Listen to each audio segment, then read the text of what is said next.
kahvemizi alalım.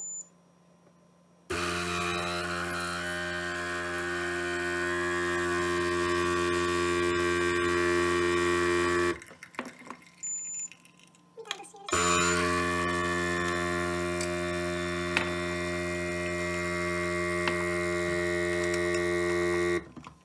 Evet, filtre kahvemiz hazır. Şimdi benim buraya koyduğum buzlardan ben 2 tane koyacağım. Şöyle. Daha sonra sütümüzü ekliyoruz.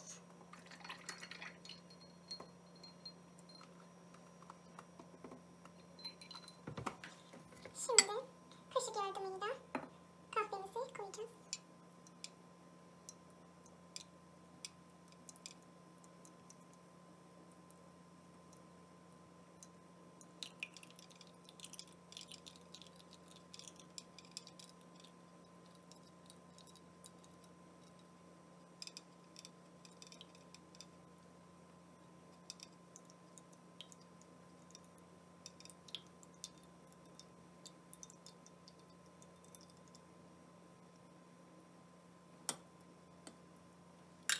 Evet arkadaşlar.